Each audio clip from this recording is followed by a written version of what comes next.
اعوذ باللہ من الشیطان الرجیم بسم اللہ الرحمن الرحیم سبح اسم ربک الاعلی الذی خلق فسوى والذی قدر فہدى والذی یخرج المرعى فجعله غثاء احوى سنقرئک فلا تنسى الا ما شاء اللہ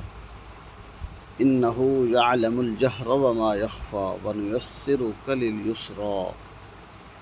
فذکر ان نفعت الذکری سیذکر من یخشی ویتجنبها الاشقی الذی یصلی النار الکبری ثم لا يموت فیہا ولا یحیی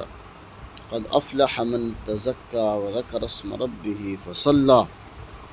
بل تؤثرون الحیاة الدنیا والآخرة خیر وابقی ان هذا لفی الصحف الاولی صحف ابراہیم وموسیٰ صدق اللہ علیہ۔ سورہ اعلیٰ مکی صورت ہے۔ فرمایا کہ سبح اسم ربک الاعلیٰ، آپ تسبیح بیان کیجئے اپنے رب کے نام کی جو برتر ہے، اعلیٰ ہے، جس کا نام بھی اعلیٰ ہے، اس کی تسبیح بیان کیجئے، اس کا تذکرہ کیجئے، اس کا ذکر کیجئے۔ الذی خلق فسوی، وہ ذات جس نے پیدا کیا، فسوی پھر ٹھیک طریقے سے پیدا کیا، یعنی انسان کو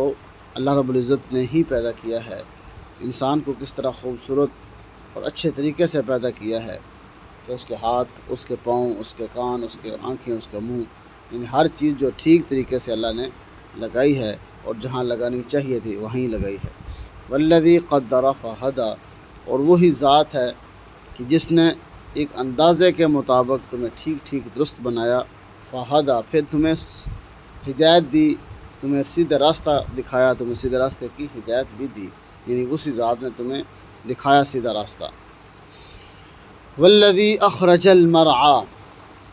وہی ذات ہے جو زمین سے چارہ نکالتی ہے، یعنی جو ہمارے جانوروں کے لیے چارہ بھی وہی ذات نکالتی ہے، یعنی جس سے تم ہمارے جانور چارہ کھاتے ہیں، پھر اس سے دودھ نکالا جاتا ہے جس سے تم استعمال کرتے ہو، باقی چیزیں جانور کو بیچتے ہو، اسی طرح خرید و فروخت کرتے ہو، یہ سارا کیا ہے؟ یہ اللہ رب العزت کی طرف سے ہی ہے۔ فجعلہ غثاء احویٰ،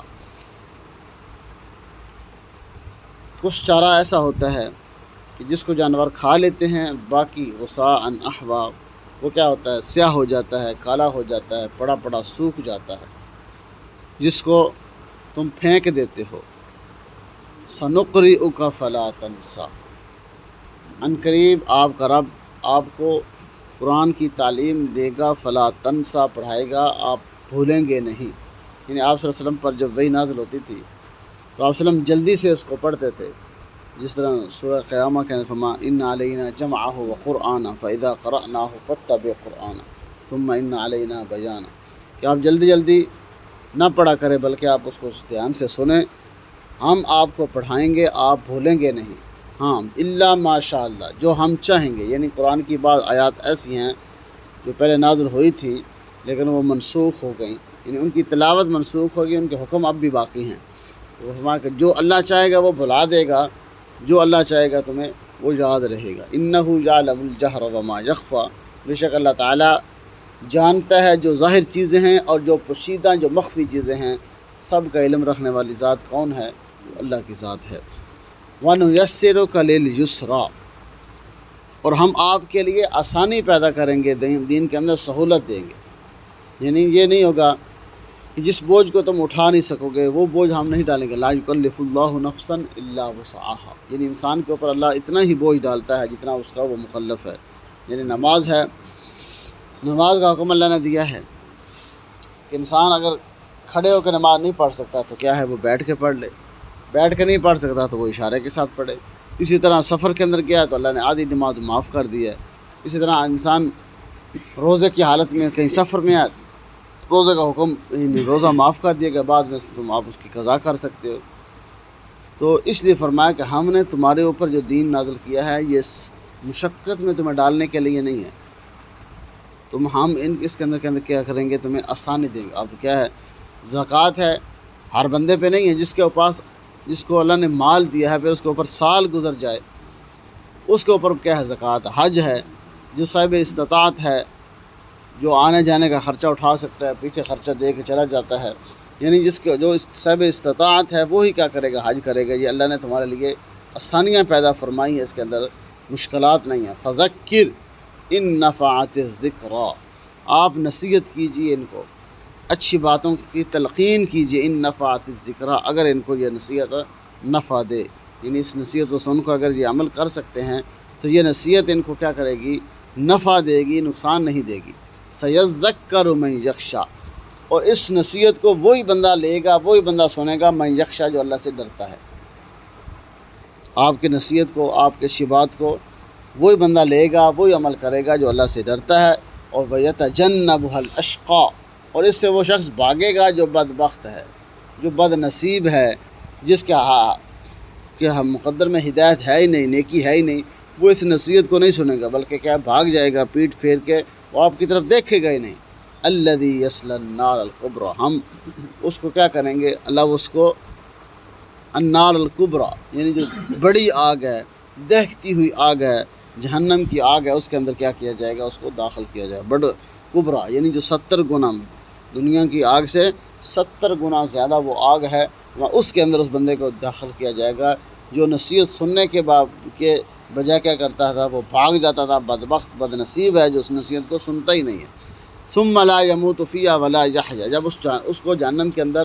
آگ کے اندر ڈالا جائے گا، ثم لا يموت، اس کے اندر نہ موت آئے گی، ولا يحيى، اور نہ ہی اس کی زندگی ہوگی، یعنی وہ جہنم ایسی آگ ہے کہ نہ تو اس کے اندر بندہ مرے گا، جتنا بھی گل گیا سڑ گیا تو کیا ہے وہ مرے گا نہیں، اس کو تکلیف اذیت ہی ہوتی رہے گی، ولا يحيى، اور نہ ہی زندگی، حالانکہ ہے تو یہ زندگی زندہ ہوگا، لیکن وہ کون سی زندگی ہے جو اب ہمیشہ ہمیشہ کے لیے عذاب ہوگا، ہمیشہ ہمیشہ کے لیے جہنم ہوگی، آگ ہوگی، اللہ کی طرف سے کیا ہے لعنت ہوگی، فرشتوں کی طرف سے وہ لعنت ہوگی، اور ہر طرف سے کیا ہے فرشتے اس کو مار رہے ہوں گے، پیٹ رہے ہوں گے ہر حال کے اندر، یعنی وہ نہ زندگی ہے اور نہ وہ موت ہے۔ ثم لا يموت فيها ولا يحيى، کہ نہ اس جہنم کے اندر، اس آگ کے اندر، نہ انسان کو موت آئے گی اور نہ ہی وہ زندگی ہوگی۔ قد افلح من تزکا، وہ کامیاب ہو گیا جس نے نصیحت کو قبول کر لیا۔ قد افلح، وہ انسان کامیاب ہو گیا، فلاح پا گیا، من تزکا، جس نے اپنا تزکیہ کر لیا، جس نے انسان کیا نصیحت کو سن لیا، اس پہ عمل کر لیا، اپنے آپ کو پاک کر لیا۔ وذکر اسم ربہ فصلی،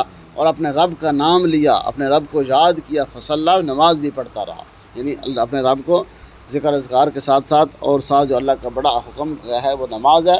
اللہ کو یاد کیا، اپنے رب کو صبح و شام یاد کیا، ہر حال کے اندر یاد کیا، فصلی، پھر نماز پڑھی۔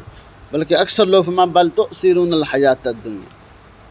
دنیا کی زندگی کو ترجیح دیتے ہیں، یعنی اس کے لیے مال کماتے ہیں، اس کے پیچھے پڑے ہوئے ہیں، بل تؤثرون الحیات، یعنی دنیا کی زندگی کو وہ ترجیح دیتے ہیں، اسی کو سارا کچھ سمجھتے ہیں، لیکن ان کو کیا چاہیے، والآخرۃ خیر وابقیٰ، اور آخرت کی زندگی بہتر بھی ہے اور باقی رہنے والی ہے۔ دنیا کی زندگی یہ کھیل تماشا ہے، لہو لعب ہے، یعنی جس طرح کھیل تماشا ہوتا ہے، یہ ایک دن کیا ہو ختم، جب انسان کی آنکھ بند ہوگی یہ تو ختم ہے، لیکن آخرت کی زندگی فرمایا وہ بہتر بھی ہے اور باقی رہنے والی، نہ ختم ہونے والی زندگی، یعنی دنیا سے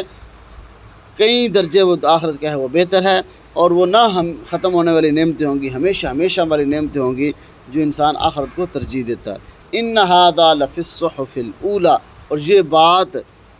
پہلے صحیفوں کے اندر بھی تھی، یعنی جتنے بھی پہلے انبیاء پہ اللہ نے صحیفے نازل فرمائے ہیں، آسمانی کتاب نازل فرمائی ہیں، ان کے اندر بھی یہ بات تھی کہ کیا ہے آخرت کی زندگی بہتر زندگی ہے،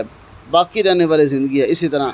صحف ابراہیم و موسیٰ، 2 صحیفوں کا اللہ نے ذکر فرمایا کہ ابراہیم علیہ السلام کے صحیفوں کے اندر بھی یہ بات تھی، اور موسیٰ علیہ السلام کے صحیفوں کے اندر بھی یہی بات تھی۔ موسیٰ علیہ السلام پہ اللہ نے تورات سے پہلے کچھ صحیفے نازل فرمایا، اللہ نے یہاں 2 کا تذکرہ فرمایا، کیونکہ ابراہیم علیہ السلام کو تو کافر بھی مانتے تھے، سارے مانتے، یعنی وہ کہتے تھے ہم ملت ابراہیمی پہ ہیں، اور موسیٰ علیہ السلام کیونکہ یہود و نصارہ بھی تھے اور وہ موسیٰ علیہ السلام کو ماننے والے تھے، 2 کا تذکرہ فرمایا کہ ان صحیفوں کے اندر بھی یہی باتیں تھیں جو قرآن کے اندر ہے کہ تم دنیا کی زندگی کو ترجیح نہ دو بلکہ آخرت کی زندگی کو ترجیح دو، اور اس کے لیے عمل کرو، اور کیونکہ آخرت کی زندگی ہمیشہ کی زندگی ہے اور دنیا کی زندگی ختم ہونے والی زندگی ہے، اور آخرت کی زندگی بہتر بھی ہے اور باقی رہنے والی ہے۔ یہ بات پہلے صحیفوں کے اندر بھی تھی، اور صحف ابراہیم و موسیٰ، اور ابراہیم علیہ السلام کے صحیف کے اندر، صحیفوں کے اندر، اور اسی طرح موسیٰ علیہ السلام کے صحیفوں کے اندر بھی یہی بات ہے کہ دنیا کی زندگی ختم ہونے والی ہے اور آخرت کی زندگی بہتر اور باقی رہنے والی ہے۔ اللہ